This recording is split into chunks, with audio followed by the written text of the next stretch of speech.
नमस्कार. मीराने देविकाच्या मैत्रिणींची चांगलीच लायकी काढलेली असते. त्यांचा शहाणपणा जास्तच चांगलाच उतरवलेला असतो. त्यांना जो माज असतो ना, तो त्यांचा माज उतरवून त्यांची लायकी त्यांना दाखवून त्यांना धक्के मारून घरातून बाहेर काढलेलं असतं. त्यामुळे देविका खूपच चिडलेली असते. त्याच वेळेला सत्यजित सुद्धा मीराला मदत करत असतो देविकाच्या मैत्रिणींना धक्के मारून बाहेर काढण्यासाठी. मीरा या टोकाच्या पावलावरती उतरलेली असते, कारण देविकाच्या मैत्रिणींनी सत्यजितचा अपमान केलेला असतो. त्याला नाही नाही ते बोललेले असतात. त्यामुळे शेवटी मीराला हे टोकाचं पाऊल उचलावं लागलेलं असतं आणि शेवटी मीराने ते टोकाचं पाऊल उचललेलं सुद्धा असतं. काही झालं तरी आता मीरा शांत बसण्यातली नसते, ती खूपच खवळलेली असते. त्याच वेळेला देविका मीराजवळ येते आणि मीरावरती हात उचलणार तेवढ्यात मीरा देविकाचा हात धरते आणि देविकाचा हात जोरात पिरगळते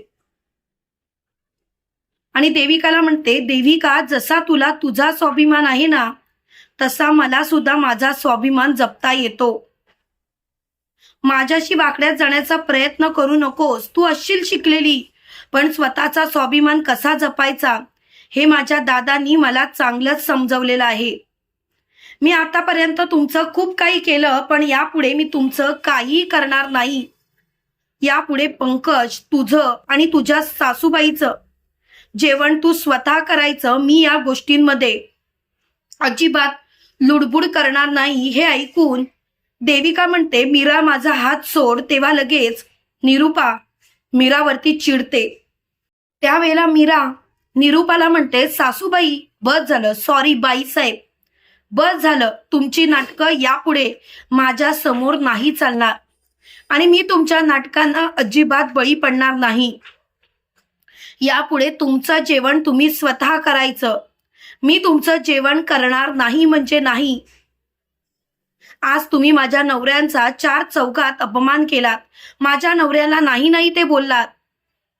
बाईसाहेब, मला खरंच कमाल वाटते तुमची. हे तुमचाच मुलगा आहे तरी सुद्धा तुम्ही त्यांच्याशी असं कसं काय वागू शकता?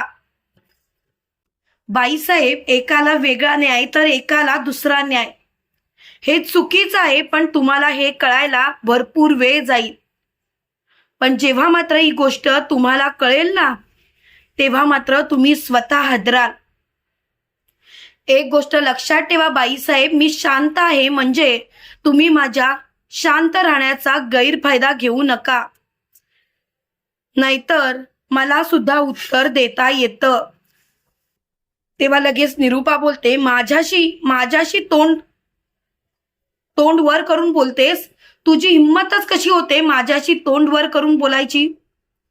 मुळात तुझी लायकीच नाहीये माझ्याशी तोंड वर करून बोलायची. तेव्हा मीरा बोलते, माझी लायकी काय आहे आणि काय नाही हे तुम्ही ओळखलेतच नाही. खरं सांगायचं तर तुम्हाला कधीच समजणारच नाही. पण आता मात्र बस झालं. आता काही झालं तरी मला तुमचं काही ऐकायचं नाही. लवकरात लवकर तुम्हाला या सर्व गोष्टींपासून लांबच ठेवायचं आहे. बाईसाहेब, मी उगाचच तुम्हाला काहीतरी बोलायचंय आणि तुमच्या मनाला लागायचं आणि तुम्ही तेवढंच घेऊन बसायचा. त्यापेक्षा तुम्ही माझ्यापासून 4 हात लांब राहा. आणि तू ग देविका, स्वतःला खूपच शाणी समजतेस, स्वतःला खूपच स्मार्ट समजतेस, बरोबर ना? मग आता स्वतःच्या सगळ्या गोष्टी स्वतः कर. यापुढे तुला कसलीच मदत माझ्याकडून होणार नाही. तुला खूपच माज होता ना तुझ्या स्वाभिमानाचा, तुझ्या शिक्षणाचा, तर तुझ्या शिक्षणाचा वापर करून मला दाखवच तुला काय काय येतं ते. तेव्हा लगेच सत्यजित मीराला बोलतो, वाह वाह धूमकेतू, वाह, मला खरंच तुझी कमाल वाटली आज. तू आज ज्या पद्धतीने निरूपाशी आणि या धूमकेतूशी बोललीस, ती पद्धत खूपच योग्य आहे. मला काहीच कळत नाही की तुम्ही काय वागताय ते. पण खरं सांगू का, आजपर्यंत मी खूपच शांततेने सर्व गोष्टी हाताळल्या, पण आता नाही. आता मात्र मी यांना जशाच तसं पुरून उरणार. बस झालं शांत राहणं, बस झालं यांच्या मागे लोचटसारखं मागे मागे फिरणं. आता खूप झालं. आता स्वतःचा स्वाभिमान जपायचा. तेव्हा लगेच सत्यजित टाळ्या वाजवतो आणि म्हणतो, वा वा धूमकेतू वा, मला खूपच अभिमान वाटतोय. तेव्हा लगेच मीरा बोलते, मी गप्प बसली असते, मी शांत राहिली असते देविका, जर का तू माझ्या नवऱ्याला पनवती बोलली नसतीस तर. आणि सासूबाई याला जबाबदार तुम्ही आहात, कारण तुम्ही स्वतःच्या पोटच्या मुलाला पनवती बोलता आणि तिथेच तुम्ही माती खाता. सासूबाई, तुम्हाला कसं समजवायचं तेच मला कळत नाही, पण वेळ आली ना की तुम्हाला सगळं काही समजेलच, आणि तेव्हा मात्र तुम्ही स्वतःच्या डोक्यावर हात मारून घ्या. सासूबाई, जसं दिसतं तसं नसतं. तुम्हाला लवकरच काही गोष्टी कळतील, पण आता मात्र तुमची सून तुमचा सगळा स्वयंपाक करणार, त्यामुळे माझा आणि तुमच्या सुनेचा काही संबंधच नाही. असं सांगत मीरा तिथून जात असते. त्याच वेळेला देविका म्हणते, सरळ सरळ सांग ना, आमचं करण्याचा कंटाळा आलाय. तेव्हा मीरा बोलते, तसं समज, मला काहीच प्रॉब्लेम नाही, मी काहीच म्हणणार नाही. मला तुमचं करायला काहीच वाटत नव्हतं, माझीच माणसं होतात, पण तुम्हीच जर का माझ्या माणसाचा अपमान करत असाल तर तुम्हाला खाऊ पिऊ घालायचं, तुमचे लाड पुरवायचे, तुमच्या सगळ्या गोष्टी ऐकायच्या, हे मला जमणार नाही म्हणजे नाही. आता बस झालं. आता काही झालं तरी सुद्धा मी तुम्हाला जिंकू देणार नाही. मी योग्य ती तुमची लायकी तुम्हाला दाखवेनच. आता बस, खरंच बस. तुमच्या या सर्व गोष्टींमुळे खूपच मोठं वादळ आल्यासारखं झालंय, पण आता काही झालं तरी सुद्धा मी तुम्हाला कधीच जिंकू देणार नाही. आणि मीरा तिथून निघून जाते. त्याच वेळेला सत्यजित देविकाला म्हणतो, घेतलास ना स्वतःच्याच पायावर धोंडा पाडून. अगं धूमकेतू, सगळं काही तुमचं करायची, तुम्हाला सर्व गोष्टी द्यायची हातात, आयतं गिळायला भेटायचं, पण तुम्हाला मात्र माज आला.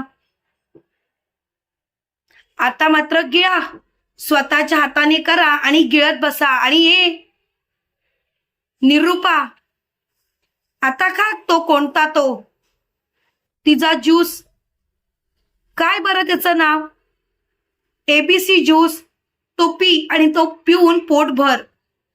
आणि सत्यजित हसत तिथून निघून जातो. त्याच वेळेला देविका बोलते, आई, यांचं वागणं जरा अतिच होत चाललंय आणि मला यांचं वागणं अजिबात पटत नाही. प्रत्येक वेळेला यांच्या वागण्याचा आम्हाला त्रास होतोय आई. तेव्हा लगेच निरूपा बोलते, तू नको काळजी करूस ग, ती काही असं करणार नाही, ती बरोबर आपलं जेवण करेल. इकडे सकाळी सकाळी मीराने नाश्ता केलेला असतो. सुधाकर राव, रवी आणि सत्यजितला देऊन स्वतः नाश्त्याला बसलेली असते.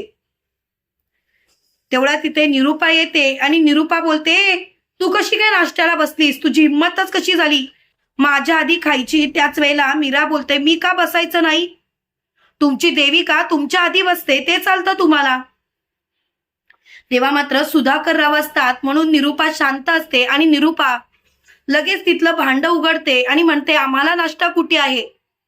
त्यावेळेला मीरा बोलते, तुम्हाला काल सांगितलं ते लक्षात नाही राहिलं, मी तुमच्यासाठी जेवण करणार नाही. तुमचा नाश्ता, तुमच्या त्या बबड्याचा नाश्ता आणि त्या बबडीचा नाश्ता ती बबडीच करणार. यापुढे तुम्हाला मी शिजवल्यापैकी अन्न मिळणार नाही म्हणजे नाही. देविका मात्र अजून उठलेली नसते. निरूपाला काय करावं तेच कळत नसतं. तिच्या पोटात कावळे ओरडत असतात.